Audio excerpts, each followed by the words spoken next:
Good morning students, welcome back to our Hindi class. बेटा आपको पता है कोरोना की वजह से आप अभी रेगुलर स्कूल नहीं आ सकते, तो इसीलिए आपके लिए वीडियो बना रही हूँ ताकि आप घर पे रह के वीडियो को देख सको और पढ़ सको। आज हम अपना पहला पाठ शुरू करेंगे जागरण गीत। जागरण गीत क्या है? ये एक कविता है। इस कविता में कवि जो सोए हुए लोग हैं, सोए हुए मतलब नींद में सोए हुए नहीं, आलस्य की नींद में जो सोए हुए हैं मनुष्य, उनको जागरूक करना चाहता है, उनके अंदर उत्साह भरना चाहता है। कवि इस कविता के जो कवि का नाम है वो है सोहनलाल द्विवेदी। तो सबसे पहले हम इसके बारे में कुछ लाइनें पढ़ेंगे इस पोएम के बारे में। कवि का मानना है कि कल्पना लोक में विचरण करने वालों को ठोस धरती की वास्तविकताओं को जानना चाहिए, उन्हें श्रम में सुख का अनुभव करना चाहिए। अतः प्रस्तुत कविता में कवि असावधान और बेखबर पड़े लोगों को सोने के बदले जागने और पतन के रास्ते चलने के बदले प्रगति पथ पर आगे बढ़ने का संदेश दे रहे हैं।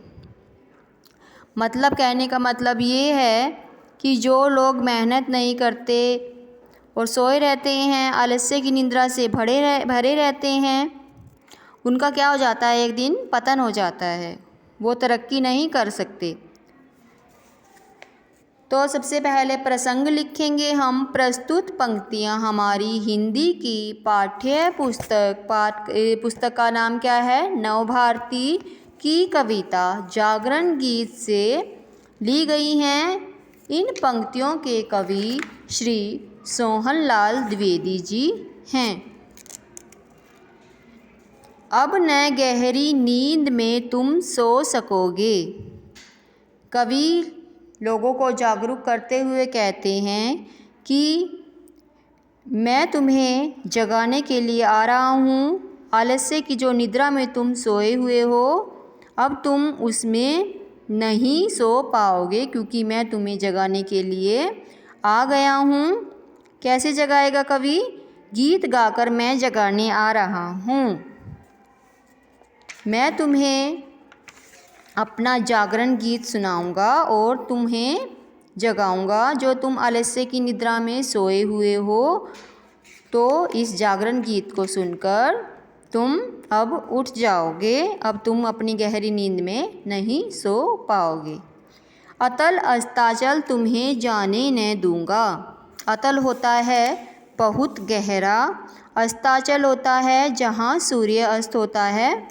सूर्य के अस्त होने को बोलते हैं अस्ताचल, और उदयाचल होता है सूर्य का उदय होना।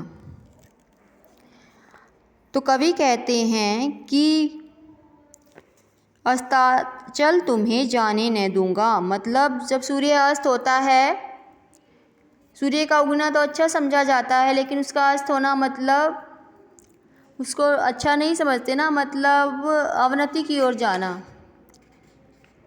ठीक है, विनाश की तरफ जाना। और उदय का मतलब होता है तरक्की की तरफ जाना।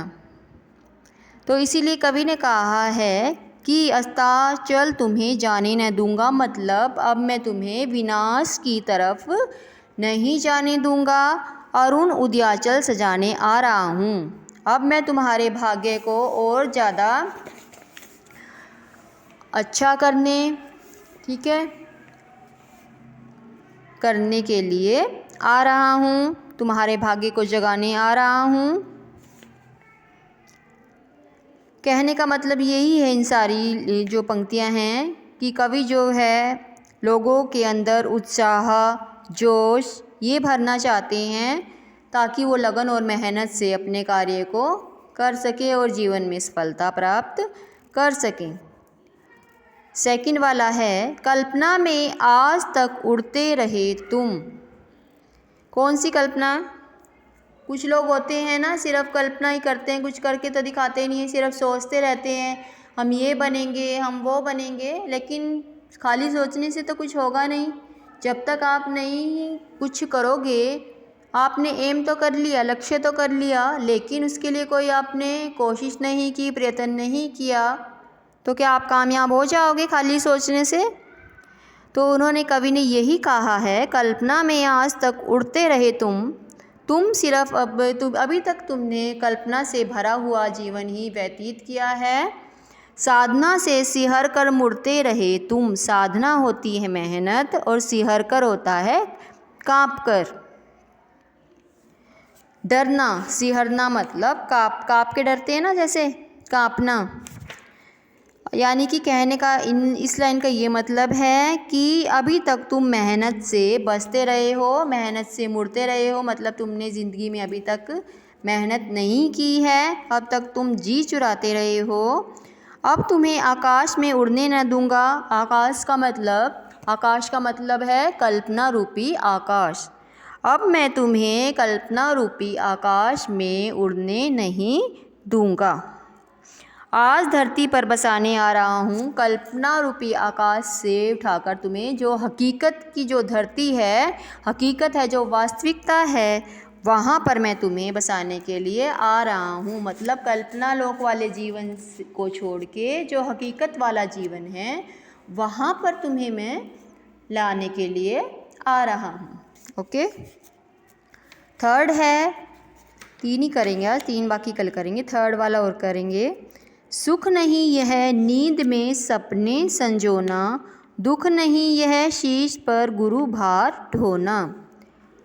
कवि कहते हैं कि सिर्फ नींद में ही सपने देखकर खुश होना ये सुख नहीं है।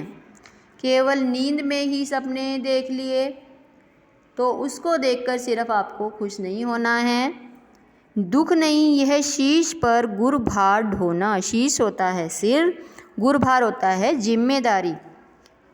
और अगर सिर पर कोई जिम्मेदारी पड़ भी गई है तो उसको सोचकर तुम्हें क्या होना है, दुखी नहीं होना है। दुख नहीं मतलब अगर कोई जिम्मेदारी तुम्हारे सिर पर आ भी गई है तो उसको लेकर तुम्हें दुखी नहीं होना है। शूल तुम जिसको समझते थे अभी तक, फूल मैं उसको बनाने आ रहा हूँ। शूल होता है कांटे। कांटे किसका प्रतीक है? कठिनाइयों का, मुसीबतों का। तो जिन कठिनाइयों को शूल तुम समझते थे अभी तक, जिन कठिनाइयों को तुम अपनी ज़िंदगी के कांटे के समान समझते थे, रास्ते की रुकावटों को, कठिनाइयों को समझते थे कि वो कांटा है हमारे जीवन का, मैं अब उनको क्या बनाने आ रहा हूँ, मतलब फूल बनाने आ रहा हूँ। उन कठिनाइयों को मतलब हटाने के लिए मैं आ रहा हूँ। तो कवि का कहने का मतलब यही है कि जो मुसीबतें हैं तुम उनका सामना करो डटकर, उनसे पीछे मत हटो। तो सिर्फ 3 एक्सप्लेनेशन आज हमने की हैं, बाकी की 3 मैं आपके पास कल सेंड करूँगी और इसका असाइनमेंट भी आपको कल सेंड करूँगी। ओके बेटा, थैंक्स।